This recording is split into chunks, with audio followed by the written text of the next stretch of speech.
இப்போது 6ஆம் வகுப்பு மாணவர்கள் புத்தகங்கள் பேசுகின்றன என்ற ஒரு கற்பனை கதையை இப்போது உங்கள் முன் நாடகமாக நடித்து காட்டுகிறார்கள்.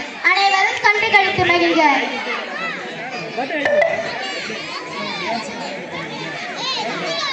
கூப்பிடு, மைக்ல கூப்பிடு.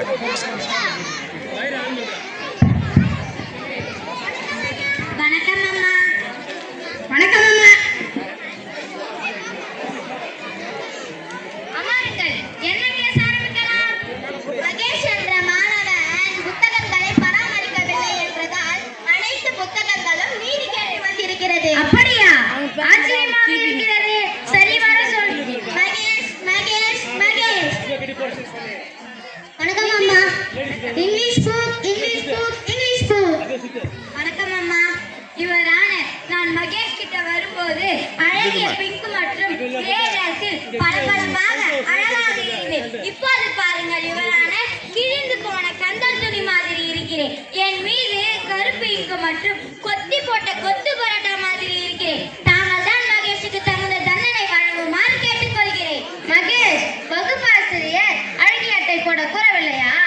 கூறினார், நானும் போட்டேன். ஆனால் ஆமாம் ஐயா, ஆசிரியர் கூறினார், திட்டினார், தண்டனை கொடுத்தார். இவன் எதிலையும் பொறுத்தெடுக்கவில்லை.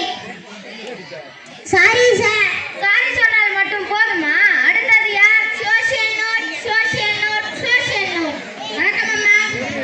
அம்மா, என்னை பாருங்கள். என் முகம் இண்டெக்ஸ் பேப்பர் கூட இல்லை. நான் இங்கிலீஷ் புத்தகத்தை விட மோசமாக உள்ளேன். என் வரைபட பகுதியை பாருங்கள். பல வகை பெயிண்டுகளை ஊற்றி பொழுகி இருக்கிறான்.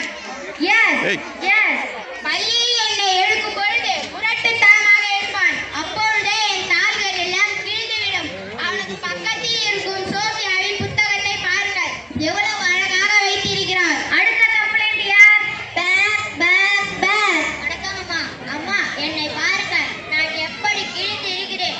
என் ஜிப் கிழிந்து ஸ்டாப்லர் எடுத்துள்ளான். வீட்டிற்கு சென்றவுடன் சிமெண்ட் மூட்டை தூக்கி போடுவது போல் போடுவான். அனைத்து புத்தகங்களும் அழுது புலம்பும். புத்தகங்களை படித்துவிட்டு மீண்டும் என்னை சரியாக பராமரிக்க மாட்டான். அவசரமாக என்னோட அனைத்து புத்தகங்களையும் அடைப்பான். என்னை இழுத்து கொண்டு போவான்.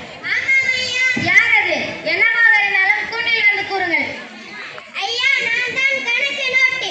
வீட்டு பாடம் செய்யும் போது ஏதாவது ஒரு கணக்கு தெரியவில்லை என்றால் என்னை தூக்கி சுவற்றிலே அடிப்பான் ஐயா. சரி, இவனுக்கு பெரிய தண்டனை கொடுக்கலாம். நீங்களே சொல்லுங்கள். என்னை நானாராக கிழித்தது போல் அவனையும் நானாராக கிழிக்க வேண்டும். என்னை பெயிண்டில் முழுவது போல் அவன் மண்டையில் பெயிண்டை முழுக வேண்டும். என்னை தந்தர் என்று இழுத்தது போல் அவனையும் பள்ளி வரை இழுத்து செல்ல வேண்டும்.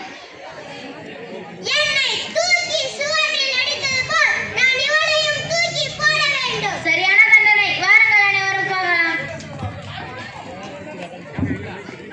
அம்மா, சாரி சாரி, இனி இப்படி செய்ய மாட்டேன். அனைத்து புத்தகங்களையும் பொறுப்பாக வைத்துக் கொள்வேன். என்னை மன்னித்து விடுங்கள்.